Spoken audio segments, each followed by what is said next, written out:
asri innal insana lafi khusr illa alladziina aamanu wa 'amilus shalihati wa tawassaw bil haqq wa tawassaw bis sabr. Sadaqallahul 'azim wa sadaqa rasulun nabiyyil karim wa nahnu 'ala dzalika minasy syahidin wasy-syakirin walhamdulillahi rabbil alamin. Sebelum kita lanjut, saya mau tanya, biasanya ceramah berapa menit Pak? Sampai subuh. Masya Allah. 2 jam. Serius ini 2 jam? Nanti saya bantai 2 jam, tinggal 2 orang yang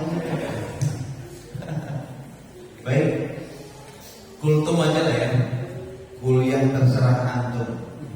Ya, berapa buatnya? Tentunya di awal pembicaraan ini tidak lupa hormat saya sampaikan kepada para asatidz, para orang tua kita, para pengurus DKM Masjid Baitur Rahman. Sudah 12 tahun masjid ini berdiri. Saya baru tahu dia ada masjid ini, Pak. Ya, hormat saya kepada bapak-bapak, para haji, ibu-ibu yang ada di belakang sana. Mudah-mudahan kehadiran saya di sini atau tausiah yang saya sampaikan insya Allah bisa dipahami. Kedua, bersyukur kepada Allah Subhanahu wa taala atas segala nikmat yang telah diberikan Allah kepada kita. Dengan segala nikmat yang diberikan Allah ini, pada hari ini kita dapat berkumpul. Betapa banyak nikmat Allah yang diberikan kepada kita, kita tidak mensyukurinya.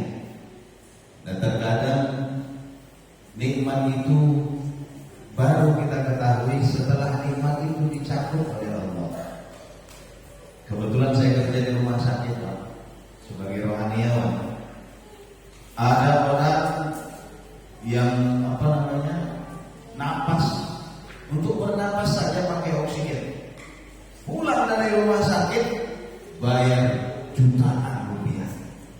Kita pada hari ini menghirup udara dengan gratis per detik. Kalau Allah suruh bayar itu, mungkin tidak cukup uang kita membayar setiap hari untuk salah satu nikmat saja.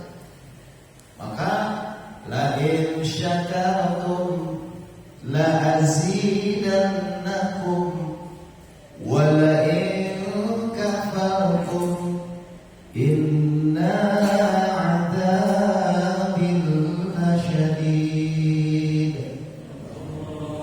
Kalau kau mensyukuri nikmatku, maka aku akan tambah nikmat itu. Sayangnya kita selalu menganggap sebuah nikmat itu adalah hanya dengan materi, uang dan uang saja.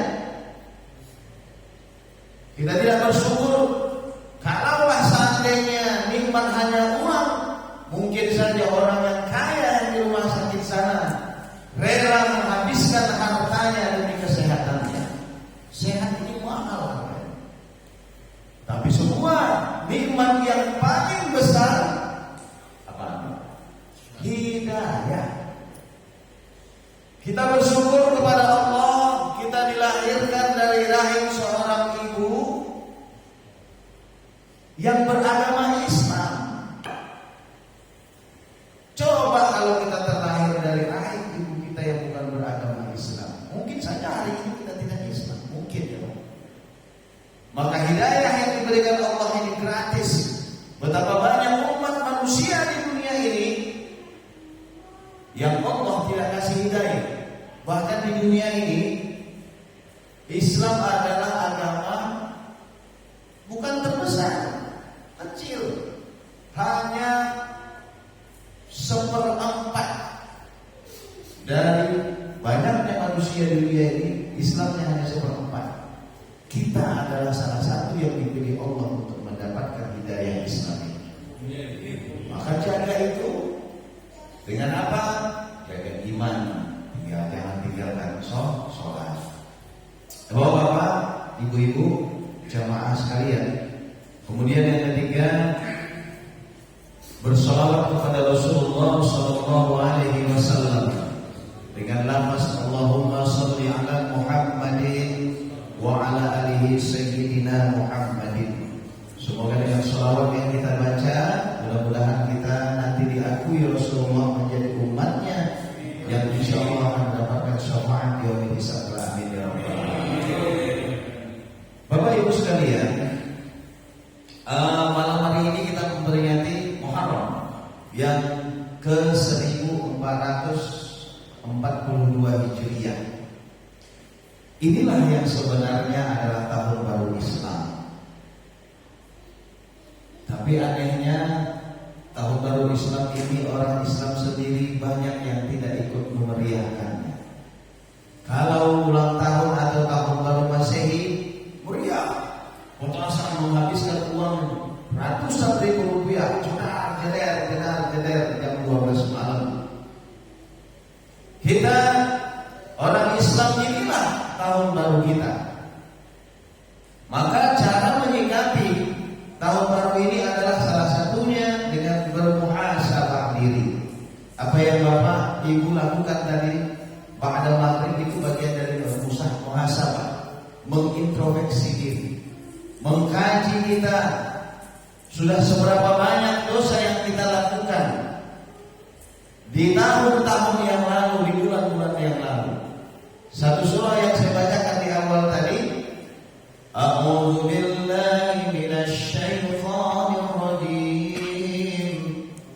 Wal 'ashr, kata Allah, demi masa. Allah bersumpah di surah ini demi waktu. Kita selalu menyia-nyiakan waktu. Bayangkan al-waktu kasyait, kata Ali bin Abi Thalib, waktu itu bagaikan pedang tajamnya. Kenapa bagaikan pedang? Kita selalu terlena dengan waktu ini. Sebentar sudah sore, sebentar lagi sudah pagi, sebentar lagi sore lagi. Pada hari ini sudah Muharram lagi. Padahal baru kita memperingati Muharram tahun yang lalu. Pada hari ini kita sudah memperingati Muharram. Innal insana fi khusr. Sesungguhnya Allah mengatakan, sesungguhnya manusia itu semuanya pasti dalam keadaan merugi. Kenapa merugi? Ya salah satunya orang yang menyia-nyiakan waktu. Apalagi waktu azan berkumandang, Allahu Akbar, Allahu Akbar, kita masih sibuk dengan gadget kita. Kadang azan berkumandang, kita tidak pernah sambut itu azan. Padahal salah satu orang yang ditulikan nanti Allah di akhirat adalah orang yang tidak mendengar azan. Bayangkan nanti begitu kita dikiamatkan oleh Allah. Coba ya, kiamat dunia ini.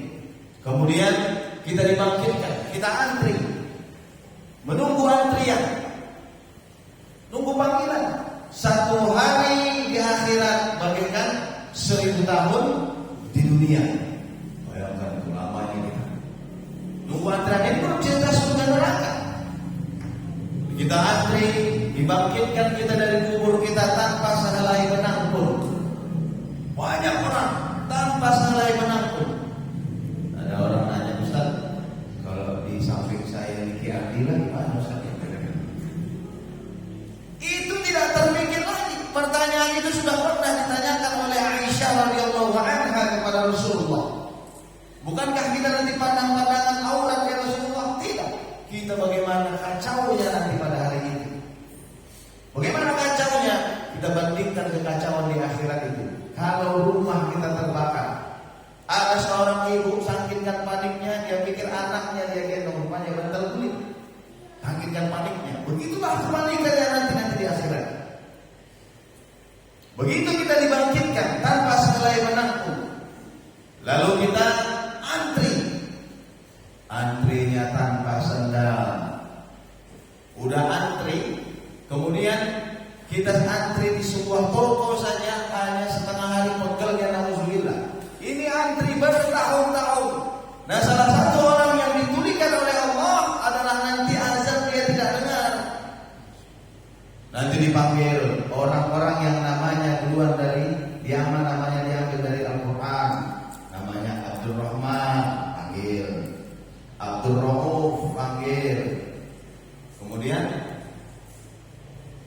Yang dari Al-Quran dipanggil, yang namanya tidak dari Al-Quran belakangan.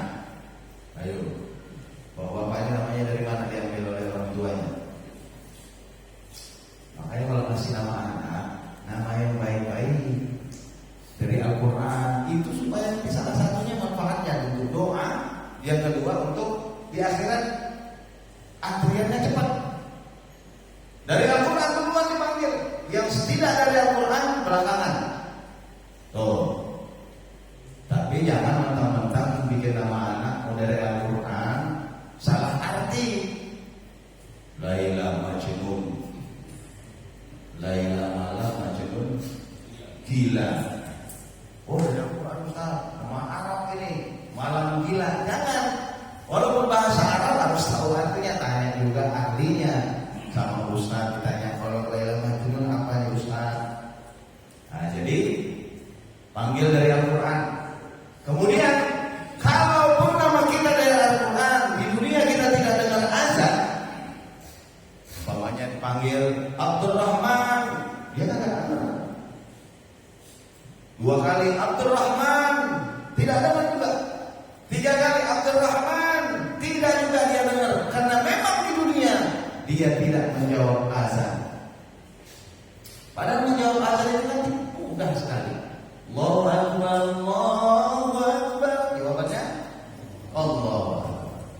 Hayya 'alas shalah. La haula wala quwwata illa billah. Kalau Allahu Akbar, Allahu Akbar, jawabannya Allahu Akbar. Asyhadu an la ilaha illallah, jawabannya asyhadu an la ilaha illallah. Asyhadu anna Muhammadar Rasulullah, jawabannya asyhadu anna Muhammadar Rasulullah. Hayya 'alas shalah, jawabannya la haula wala quwwata illa billah. Kok beda Ustaz? Kenapa enggak hayya 'alas shalah juga jawabannya? Karena hayya 'alas shalah, mari mengerjakan salat. Kita tidak akan bisa menggerakkan kaki kita ke masjid melaksanakan salat tanpa pertolongan Allah. Maka kita jawab la haula wala quwwata illa billah. Hayya 'alal falah, mari mencapai kemenangan. Kejar kemenangan itu. Jawabannya la haula wala quwwata illa billah. Tiada daya dan kekuatan kita hanya pertolongan Allah. Kita tidak akan mendapatkan kemenangan itu tanpa pertolongan Allah. Kenapa? Makanya dijawab la haula wala quwwata illa billah. Nah kemudian setelah kita dipanggil 3 kali gak dengar, panggil yang belakang dulu deh, Abdul Rahman aja deh yang dengar. Kita masih ngomong baik. Kenapa? Karena kita tidak jawab azan. Itulah salah satu fungsi kita menjawab azan di dunia ini. Namun jangan semua azan dijawab. Rumah kita di sana, kemudian dari Masjid Muhajirin kedengaran azan, dari Baitur Rahman kedengaran azan. Azan yang mana dia harus dijawab Ustaz? Pertama azan yang terdekat, yang dahulu, yang duluan. Nah nanti di sana azan, di sana azan, kalau azan maghrib, sana azan, sana azan. Allahu Akbar, Allahu Akbar, Allahu Akbar, Allahu Akbar, Allahu Akbar, Allahu Akbar, Allahu Akbar. Tidak semua dijawab, satu saja sudah mewakili. Satu saja sudah mewakili. Insya Allah itu bagian dari manfaat azan yang kita jawab. Nah Bapak, Ibu-ibu, jamaah sekalian. Nah kita lanjutkan. Innal insana lafi khusr, sesungguhnya manusia itu adalah sangat merugi di dunia ini. Siapa orang yang tidak merugi? Allah sendiri yang jawab. Illal ladzina amanu, kecuali orang yang beriman. Iman ada berapa Pak? Rukun iman ada berapa? 6. Salah satunya adalah pertama, iman kepada Allah. Apa itu iman? Percaya. Di atas percaya apa? Yakin. Nah kita orang Islam percaya kepada Allah, tetapi kebanyakan kita tidak yakin kepada Allah. Apa buktinya? Banyak buktinya. Nah salah satu contohnya, kita diundang oleh Allah melalui muazin. Hayya 'alas shalah,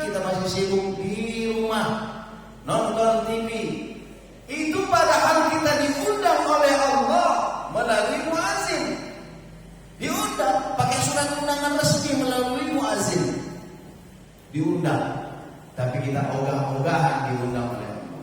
Yang kedua, begitu kita diundang oleh Allah, ini beda dengan kondisi kita di jalan, beda ya. Kita di rumah ya. Apakah kita sudah persiapkan pakaian terbaik untuk menemui Allah, untuk menemui undangan Allah? Saya kepada Al-Ustaz Muhammad Sukri Marpaun. Saya belum kenalkan diri ya. Nama saya Muhammad Sukri Marpaun. Kalau Marpaun sudah jelas bukan orang Surabaya ya. Orang Medan gitu. Saya sering mengisi kajian di Muhajirin ini Pak. Muhajirin. Kemudian saya bekerja di rumah sakit. Anak saya 4, istri saya baru 1. Insya Allah. Nah kemudian jangan takut lah. Kan ada Al-Quran menyuruh ya Pak. Tapi harus siap. Jangan nekat, harus siap. Nah kemudian udah sampai situ perkenalan, insya Allah kalau sering-sering di sini kita bisa lebih akrab berkomunikasi. Nah kemudian kita lanjutkan. Saya diundang oleh Ibu Wali Kota kepada Al-Ustaz Muhammad Sukri Marpaun SPDI MM bla bla bla bla namanya. Diundang untuk makan malam bersama Ibu Wali Kota pada tanggal tanggal 19 pada tanggal 21. Saya pun pasti ngomong sama teman Wali Kota ini. Pasti Pak. Ngomong kepada orang-orang kita diundang Ibu Wali Kota dengan bangganya kita. Nah kemudian sebelum berangkat ke sana apa yang kita persiapkan? Tentunya kita memakai pakaian yang terbaik. Sebelum kita berangkat baju dicari lemari. Ini yang bagus, yang poin yang baik. Setrika dulu pakaian. Kasih pewangi. Cari celana yang bagus. Kalau ada yang robek belum ada beli. Kalau perlu utang-utang kan. Namanya Wali Kota. Nah setelah itu tentunya semua kita persiapkan. Sepatu nomor 9 kata Batak, dasi nomor 5, baju nomor 0. Kemudian jika hanya menemui seorang Ibu Wali Kota, sebegitunya lah persiapan kita menerima undangan beliau. Ini kita diundang Allah. Hayya 'alas shalah, undangan Allah itu. Bukan undangan siapa-siapa. Apakah persiapan kita sudah sama hebatnya menemui undangan Allah sama dengan menemui undangan Wali Kota? Jika tidak sama, sedangkan sama saja kita sudah meremehkan Allah, apalagi ini diundang Allah. Bagaimana? Itulah tadi iman. Rukun iman. Illal ladzina amanu, kecuali orang-orang yang beriman. Kita menemui Allah dengan pakaian yang biasa-biasa saja. Kadang 7 hari belum dicuci masih berani kita pakai untuk sholat. Maaf, seperti ibu-ibu pakai mukena. Setengah tahun sekali kan dicuci. Yang kalau kita dikali sama udang pada mati, ya kan? Itulah bagaimana kita menemui undangan saja. Kita sudah begitunya meremehkan Allah Subhanahu wa taala. Itu pertama. Illal ladzina amanu. Yang kedua, ini orang yang tidak merugi. Yang kedua, wa 'amilus shalihat. Orang yang beramal saleh, melakukan salat. Saya ulangi ayat ini dulu. Illal ladzina amanu wa 'amilus shalihat. Orang yang beramal soleh, beramal-amal atau ibadah, bukan hanya sholat, bukan hanya puasa, bukan hanya zakat. Seluruh unsur kehidupan kita ini bisa menjadi ibadah. Dari mulai kita bangun tidur sampai kita mau tidur, bahkan tidur itu bisa bernilai ibadah. Bisa. Kalau kita tahu triknya, mau tidur doa dulu, berwudu dulu, ibadah. Bukankah ada suatu hikayat, suatu cerita Pada suatu hari ada orang tidur di masjid, di sudut masjid sana tidur dia dengan santai. Kemudian di sini ada orang sholat sunnah. Begitu melihat orang sholat, setan masuk ke masjid. Ini ada orang sholat, tak gangguin, datang setan. Begitu dia masuk, dilihatnya ada orang tidur di sudut masjid. Setannya kabur. Lalu setan yang sebelahnya lagi yang di luar nanya temannya, kenapa? Kenapa ada orang tidur di masjid? Kata teman setan yang satu lagi, lu gimana sih? Sama orang sholat gak takut, mana sama takut sama orang yang tidur? Ternyata inilah letak ilmu dan ibadah tadi. Orang yang sholat tidak ada ilmunya bisa bernilai nol. Orang yang tidur berilmu bisa bernilai ibadah. Nah, oleh karena itu ibadah dalam setiap unsur kehidupan kita ini bisa bernilai ibadah kehidupan kita. Tidur ibadah, maaf 1000 kali maaf, berhubungan suami istri jadi ibadah. Kalau kita tahu caranya, baca doa dulu. Apa doanya, Pak? Lupa. Astagfirullah. Atau kakak sempat? Lalu biasa ya. Ustaz sudah sempat boro-boro doa Ustaz. Astagfirullah. Allahumma jannibna syaitan wa jannibna syaitan ma razaqtana. Ada yang belum hafal? Serius ini? Ini penting nih. Walaupun sepele ini penting. Karena maaf, anak yang lahir nanti dari hasil hubungan itu, kalau kita tidak membaca doa itu, maka jangan salahkan anak bandel. Jangan salahkan anak kagak mau nurut. Suruh sholat susah, suruh puasa susah, disuruh apa aja susah. Orang tua juga kerja baktinya nggak pakai doa, ya bagaimana? Itu salah satu asbab.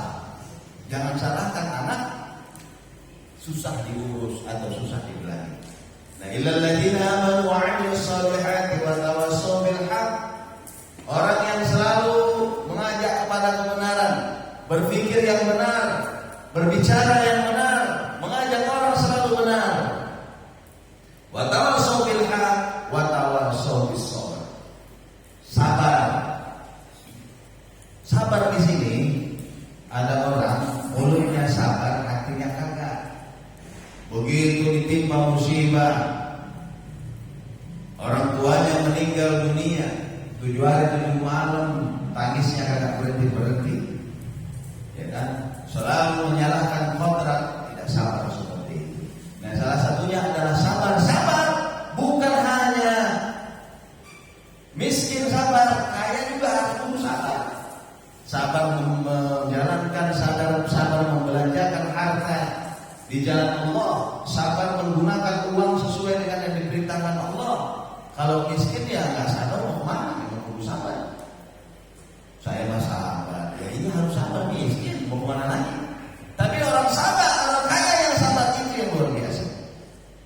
Orang sakit sabar, sakit sabar itu mendatangkan pahala. Orang sehat pun kudu sabar, menjalankan badan dan kesehatan ini sesuai dengan diperintahkan oleh Allah Subhanahu wa taala. Nah, Bapak-bapak, jamaah Masjid Baitur Rahman yang saya muliakan. Itulah tadi, mari kita manfaatkan waktu kita melalui surah Al-Asr yang saya sampaikan tadi. Kita hitung-hitung kalau bisa, ambil kalkulator. Dari mulai Muharram kemarin sampai Muharram sekarang, kita hitung mana lebih banyak dosa atau pahala yang kita lakukan. Boleh silakan hitung sendiri, yang kita ingat-ingat aja. Mana lebih banyak sholat kita tinggalkan daripada sholat kita kerjakan. Kita hitung mana ini 2 kolom, yang baik, yang buruk. Coba deh di rumah, gak apa-apa. Yang baik, yang buruk. Ini saya tanggal sekian bulan sekian berinfak ke masjid 2.000 rupiah. Tanggal sekian saya bersedekah kepada anak yatim. Pas kebetulan lewat saya kasih 1.000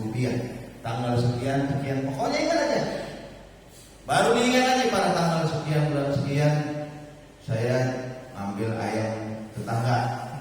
Umpamanya, saya tanggal sekian ngeliatin paha ayam lah ya.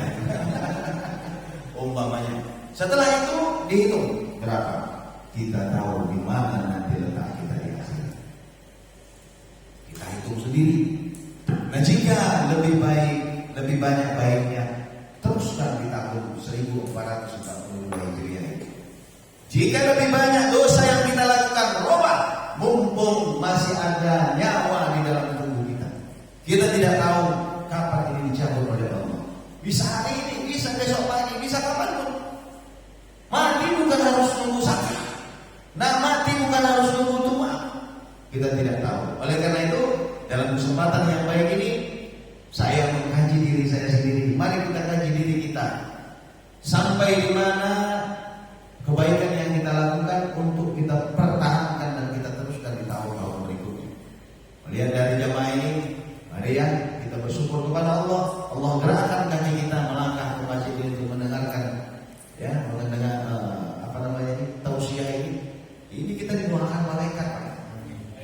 Orang selama kita berduduk di sini mendengarkan tausiah ini, sedangkan tidur saja bapak-bapaknya nggak dapat ilmu, sudah didoakan malaikat. Merugilah mereka yang tidak ikut pada hari ini. Ya, didoakan malaikat kita menyambut tahun ini. Semoga Allah memberikan hidayah dan taufiknya kepada kita, memberikan petunjuk kepada kita untuk kita bisa introspeksi diri setiap hari.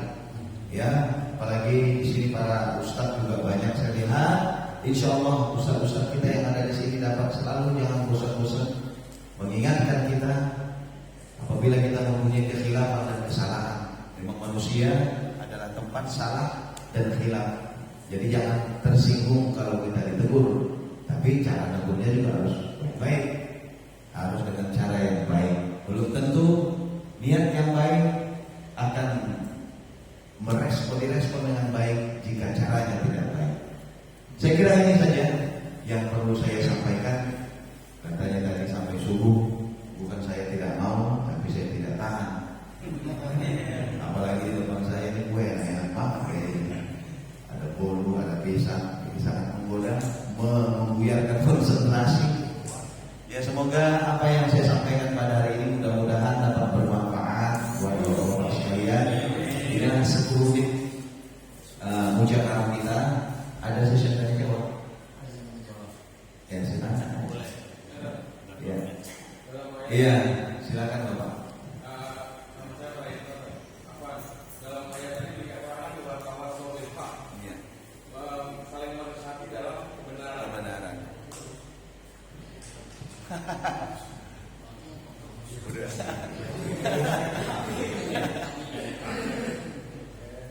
Dia dari ayat tadi katakan bertawasul bil haq, bicara tentang yang hak. Tapi kenyataannya pada saat ini ketika kita menyampaikan yang hak, bahkan sampai diintimidasi, bahkan sampai di penjara, bahkan sampai dikejar-kejar untuk bicara yang hak. Itu bagaimana itu? Ya, baik, terima kasih. Qulil haqqu walau kana murran, kata Rasulullah. Katakanlah yang benar walaupun pahit. Namun perlu kita juga melihat sejarah sebagaimana Nabi Musa alaihissalam diperintahkan oleh Allah. Ya Musa, nasihatilah Fir'aun, ajaklah ke jalan yang benar dengan cara yang ma'ruf, ya, dengan cara yang baik. Allah sendiri perintahkan kepada Rasulnya melihat suatu kemungkaran. Kalau kita lihat bagaimana Fir'aun kejamnya, bagaimana Fir'aun dahsyatnya, zolimnya kepada rakyatnya, bagaimana Fir'aun durhakanya kepada Allah sampai dia menyatakan dirinya Tuhan. Namun Allah tetap perintahkan kepada Nabi Musa, peringatkan dengan cara yang ma'ruf. Mengenai dia mau atau tidak mau, suka atau tidak suka, bisa atau tidak bisa, serahkan kepada aku, kata Allah. Karena hidayah hanya milik Allah. Nah, kita Bapak, kalau melihat suatu kemungkaran itu, memang Rasulullah ada hadisnya, kalau kamu melihat suatu kemungkaran, cegahlah dengan tanganmu. Jika kamu tidak bisa mencegah dengan tanganmu, maka cegahlah dengan lisanmu. Kalau itu saja juga tidak bisa, cegahlah dengan hatimu. Membenci pekerjaan itu adalah selemah-lemah iman. Memang betul, tapi itu dari pengertian para ulama, makna itu berdasarkan kapasitas kita. Seorang ustaz mencegahnya dengan mulutnya. Dengan mulutnya kalau tenaganya melengkeng. Seorang pemimpin dengan tangannya. Nah, kita orang-orang awam bisa apa? Mulut kagak didengerin, tangan juga kagak punya kekuatan, ya benci minimal. Selama-lamanya itu yang dimaksud semua. Jadi kembali kepada pertanyaan Bapak, kesuliman apapun yang terjadi, kita harus berupaya dengan sekuat tenaga untuk mencegah itu, tapi sesuai dengan perintah Allah kepada Nabi Musa juga kepada seluruh umat manusia. Hidayah milik Allah, kita hanya berusaha sesuai dengan perintah Allah untuk selalu berbahasa yang baik dengan bahasa yang makmur, gitu Pak. Jadi jangan kita udah tak bilang ini semua, jangan. Itu hidayah urusan Allah. Apa yang terjadi di negara kita, apa yang terjadi pada diri kita, apa yang terjadi pada keluarga kita, itu semua sudah tercatat 50.000 tahun sebelum bumi ini diciptakan. Dan itu pun memang harus melalui proses. Memang Allah sendiri mengatakan Allah tidak akan merubah suatu kaum kalau kaum itu tidak merubah dirinya sendiri. Tapi cara merubah adalah ikhtiar, hasilnya serahkan kepada Allah Subhanahu wa taala dengan cara yang makruh, gitu Pak. Kira-kira. Ada yang lain lagi? Satu lagi. Silakan. Kalau nggak ada yang bertanya, saya yang bertanya. Nanya apa saja nggak apa-apa. Yang penting jangan nanya harga cabai berapa, gula berapa, saya nggak ngerti. Insya Allah. Saya kira ini aja ya Pak ya. Udah paham ya. Tidak bertanya itu ada dua sebab. Satu karena paham, yang kedua memang nggak tahu apa yang mau ditanyakan. Mudah-mudahan ini adalah karena kepahaman kita semua. Saya rasa ini aja yang dapat saya sampaikan. Sekali lagi saya mohon maaf jika tutur kata atau penyampaian saya kurang tersusun kata-katanya. Mohonlah saya dimaafkan. Saya berterima kasih kepada Bapak-bapak, khusus pada DKM ya. Kami di sini kalau Bapak lihat ada kamera ini ya. Di depan saya ini ada kamera. Ini Pak Ustaz kok lain dari yang lain nggak pakai kamera. Ustaz kok pakai kamera. Kebetulan saya punya channel YouTube. Nama YouTube-nya Arikin TV. Ini promosi sekalian Bapak ini. Arikin TV ini ya YouTube dakwah. Ya boleh silakan bantu subscribe, like, and share, dan komen dah sekalian. Sekaligus saya membawa tim ini kami ada sebuah organisasi namanya Forum Dai dan Ustadz Muda. Kita sudah bergerak sejak Jabodetabek. Kebetulan saya di situ sebagai sekjennya, Sekretaris Jenderal di Jabodetabek Podium, dan di depan saya ini Ustadz Tengku Emil Salim sebagai ketuanya. Jadi beliau ini ilmunya luar biasa juga. Saya mah belum ada apa-apanya, cuma penampilan aja sekarang-kadang. Tapi insya Allah podium ini kita akan coba bergerak merangkul para ustaz. Saya pernah sebelum ada podium ini saya mau coba rangkul ustaz-ustaz di Tangsel, susah banget. Ada yang sudah merasa hebat, ada yang sudah merasa tinggi, ada yang sudah merasa bagaimana. Jadi kita susah merangkulnya. Maka kami dirikanlah podium ini, Forum Dai dan Ustadz Muda ini, untuk kita bersilaturahmi para ustaz, saling menegur kalau ada kesalahan, saling memberi ilmu kalau memang ada kekurangan. Samping itu saling mengisi kajian, bagi-bagi rezeki. Bahwa saya dapat double job, bawanya khutbah Jumat. Ustaz, saya diundang khutbah Jumat nih di masjid sana, antum isi ya saling begitulah supaya guyup. Jangan kita ustaz ulama malah bertengkar. Kita ustaz ulama gara-gara khilaf sedikit, khilafiyah, perbedaan, gara-gara sana pakai kunut, sana kagak pakai kunut, bisa masjid. Ya kan? Yang sono berdia sujud dengkul duluan, yang sana sujud tangan duluan, kagak mau jadi makmum. Itu kita tidak mau. Makanya podium ini adalah menyatukan persepsi kita. Kalau khilafiyah kita permasalahkan, tidak ada habis-habisnya. Ini saja dulu, mudah-mudahan Bapak dan Ibu dapat membantu kita untuk lebih mengembangkan dakwah ini di Arikin TV, channel YouTube Arikin TV, Arikin ARQEN TV. Insyaallah dapat bermanfaat. Usikum wa nafsi bittaqullah. Assalamualaikum warahmatullahi wabarakatuh.